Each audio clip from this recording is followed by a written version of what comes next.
Next up, the drivers coming out to carry on with the action. It's the Trade Zone GT1, GT2. And we'll see how fast these boys can unleash a great variety of really souped up cars. Don't forget the quickest so far today, a 104.432. And that's with the V8 of Mr. Bergen.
So here we go with the Trade Zone GT1 and 2, and it's the president out there at the moment. Well, I think it's the vice president. Let's have a little bit of a power supply going on here. So it's Brad Jessen. Does a lot of work behind the scenes. He's had a lot of work to catch up on and had a few issues with his Mitsubishi, so he's out there at the moment.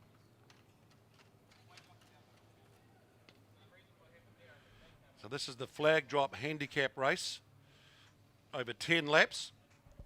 And we've got a red flag at the moment, so we'll just find out from race control what's gone wrong. As it just got underway and already one of the cars has gone off, and we just think one of the cars may have just stopped coming out of pit lane, so we'll just try and sort that out for you.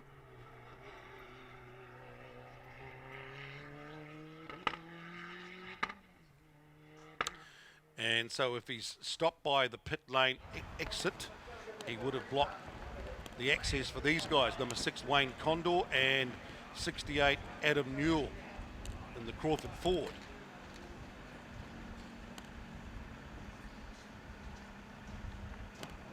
So little chance for race control to try and reboot, refresh and reset the starting order.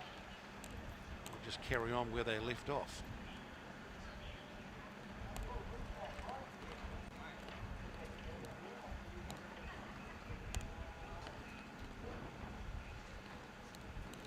Still to come after this, we've got the next entire Mazda Racing Series and then the Ryco 24/7 V8 Utes.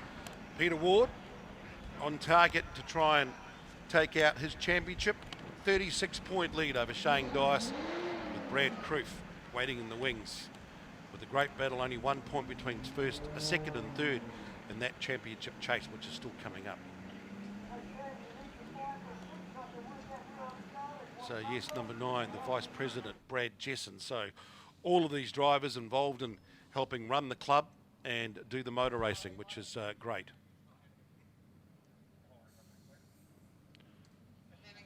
So we'll let the recovery crews do the business and we'll get set.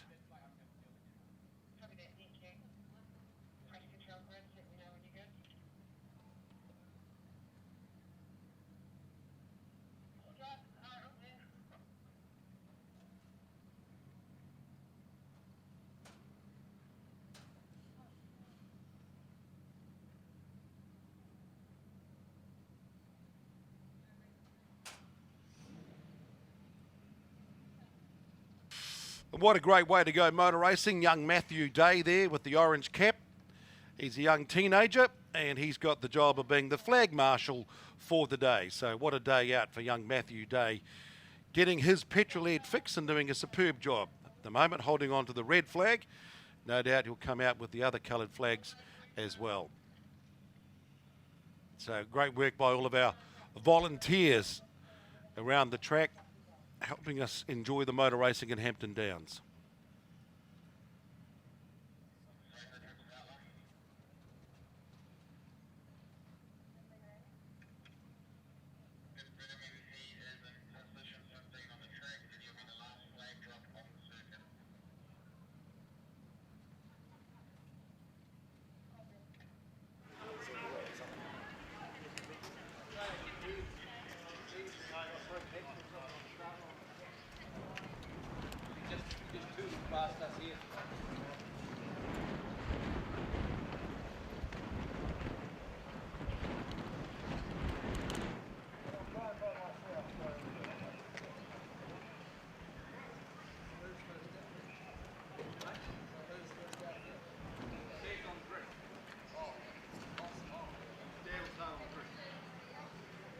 Fire it up, guys. Fire it up, man. Fire it up, mate.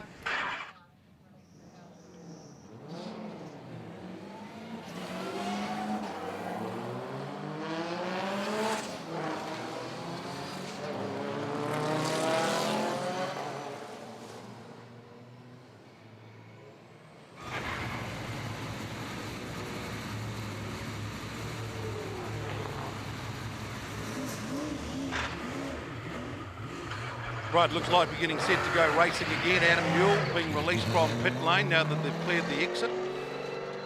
And Wayne Condor, so these will be the last guys working their way back through from the rear of the field. So now we can get set to go green light and go racing again.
So getting ready for a restart, to reboot, refresh with the Trade Zone GT1, GT2 race this morning, race 17 of the weekend. And the flag drop handicap race. Should be a great finish like they normally turn out to be, but gives the guys to get some good seat time out in front.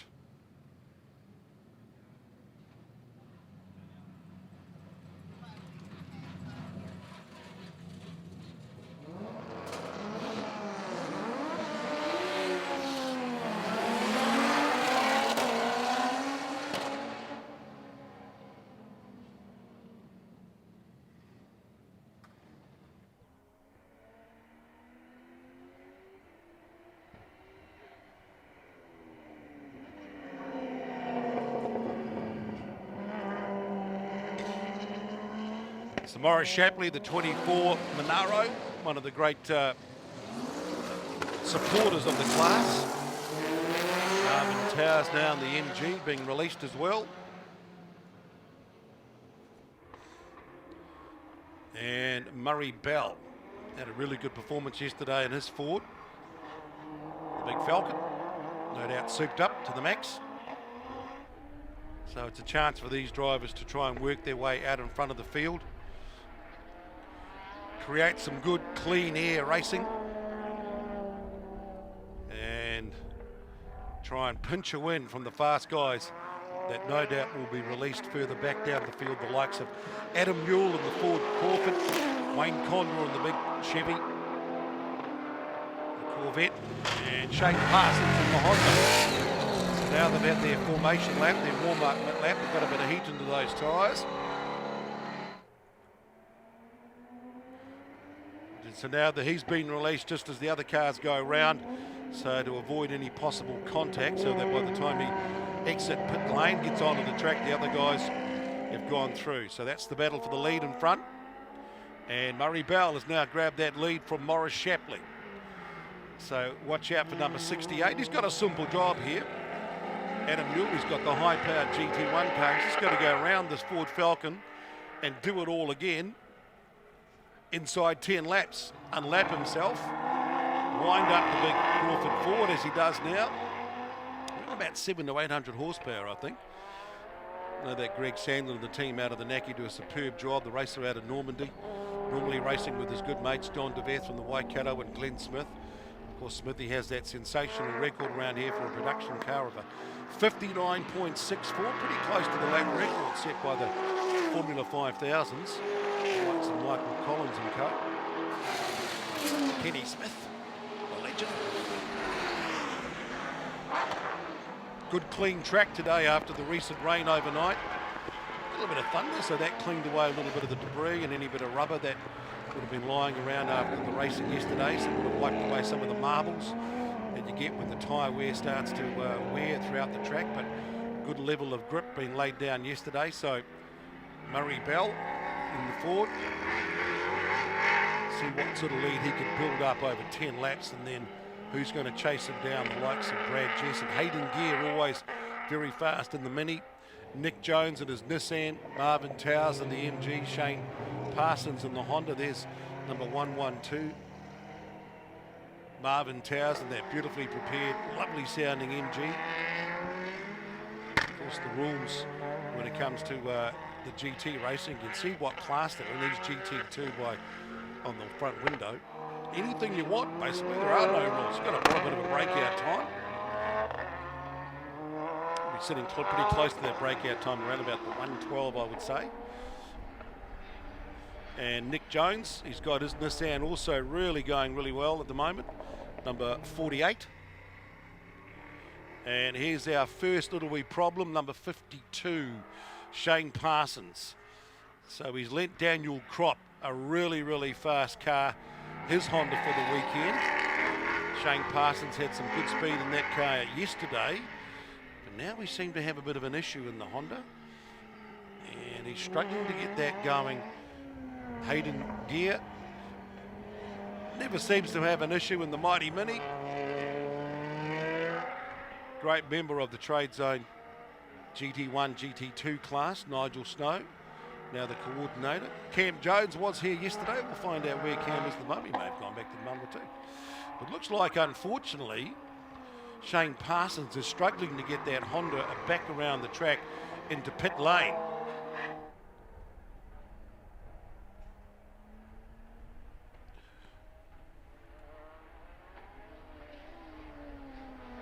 But hopefully he's got it out of harm's way as Marvin Towers just dips it round the front around the Dale ITM sweeper to grab the lead. Here's Mr. Gear, number 15, so watch out for him. He's going to have a bit of speed. We'll see what his speed is compared to the other guys in front, the big Ford Falcon of Murray Bell and also Morris Shapley in that beautifully prepared Holden Monaro. So Hayden Gear comes flying around. Look at the gravity of that little thing. Brad Jesson, the Vice President, got his Mitsubishi up and running again, which is great. Always working really hard on the car. Still smoking though, had a few issues yesterday as we talked a bit about with the Hobbit's going to be back under the hood. But at the moment he's keeping it clean and tidy, although it's still smoking, so doesn't look like it's tyre related. Might be one of those mechanical gremlins that he has to fix from time to time, perhaps after each race.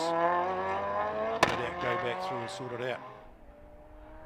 So Hayden Gear, what's his lap times? He's doing a 109.6. The guys in front of him, the best times have been a 111 and a 110. So 4 laps gone out of the 10-lap flag drop handicap race. And the lead is 3.8 seconds coming up to the halfway stage. And there is Shane Parsons doing a superb job of limping, literally limping back to the pits in the wounded Honda.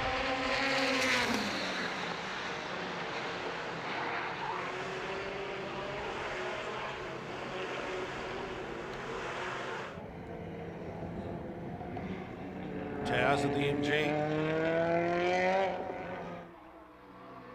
Bell in the big Ford.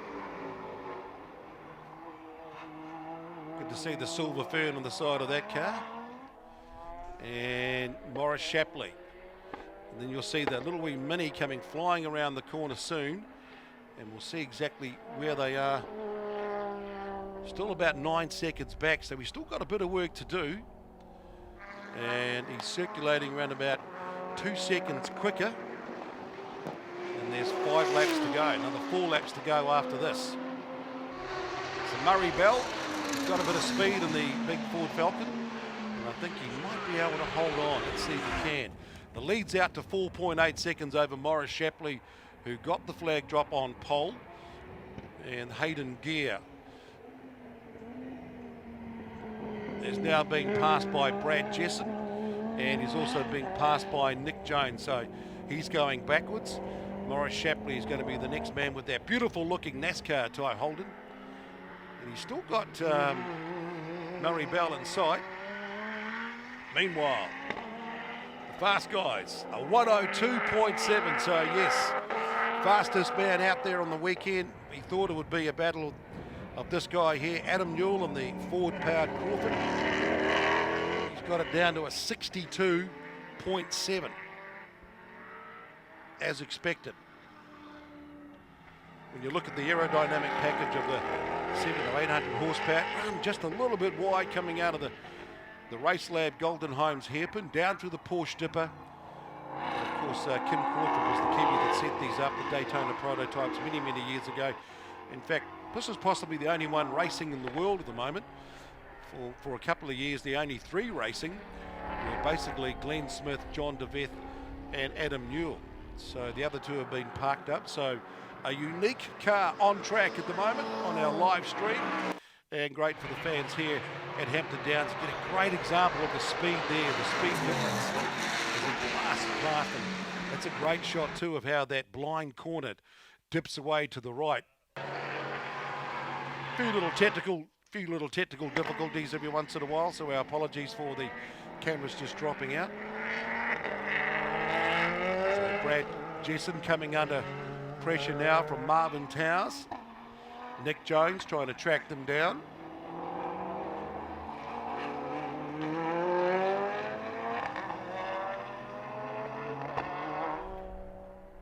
So there's the that's the handicap system working quite nicely now. Remember, we had the shot at the start of Murray Bell and Morris Shapley coming out, but still smoke there. Yeah, I think that race control are making a few inquiries into why that Mitsubishi Evo is still smoking, and So be worried about him dropping any sort of coolants or lubricants onto the track that could affect the grip and the handling of the other cars. So it's an ongoing story we'll keep you up to date with. Murray Bell, though, he's trying to keep up to date with his lap times, being very, very consistent. The best time of a 1:10.6. Last lap was a 1:11.2. The lead over Morris Shapley was 6.6 seconds. But don't forget, under the handicap system with a couple of laps to go, he's going to be under pressure as the faster cars try and work their way through the field and coming into shot. As you can see now, is Adam Newell in the Crawford. He's done a 1:02.5 now, and we said he had to unlap himself and then try and do it all again and get past these guys to try and take the checkered flag, which is one of the great features of the Trade Zone GT1, GT2 class that we always enjoy racing and watching on a Sunday morning in Hampton Downs, part of the Speedworks Motorsport New Zealand Championship. Let's see what his speed is as Murray Bell crosses the start-finish line. Last lap, what's the difference? Can he make it up? Shapley goes across the line as Adam Newell does the same thing, a 1:02.5. The lead is 7.8 seconds. So he's cleared the bunch. He's unlapped himself. He's just got to now take the lead car, and he'll possibly do that coming around the sweeper and up the start finish straight around the kink as they chase towards the checkered flag. 7.8 seconds. Can he see the Ford? Yes, he can, just going around the dipper. So the chase is on. Can Murray Bell hang on? And as we said, he gets it sliding and a bit of gliding. It's all about that speed as Morris Shapley's got a problem, going really, really slow coming out of the dipper. And now it's all about the cat and mouse. The Ford Falcon of Murray Bell done a great job. He's led for so long, but as we said, up the start-finish line, across the big kink. And who's going to hold on? Who's going to take the checkered flag? Oh, I think Adam Newell just pinched it, or was it Murray Bell? And Adam may have just held off right on the line to give Murray Bell the win. So the timing is saying 1:10 Murray Bell. It looked like Adam Newell in a photo finish. So the young teenager did a great job there, waving the checkered flag as Murray Bell gets the honours in the Trade Zone GT from Adam Newell right on the checkered flag. And Towers coming home in third. So confirming that result, Murray Bell holds on for the win, so good skills for him. 68, Adam Newell coming home in second. Marvin Towers rounds out the top three. Brad Jesson will no doubt have to go back and look why that car was smoking. Morris Shapley, Nick Jones, Wayne Condor, Adam Gear, Shane Parsons back into the pits. He's got a bit of work to do on the Honda.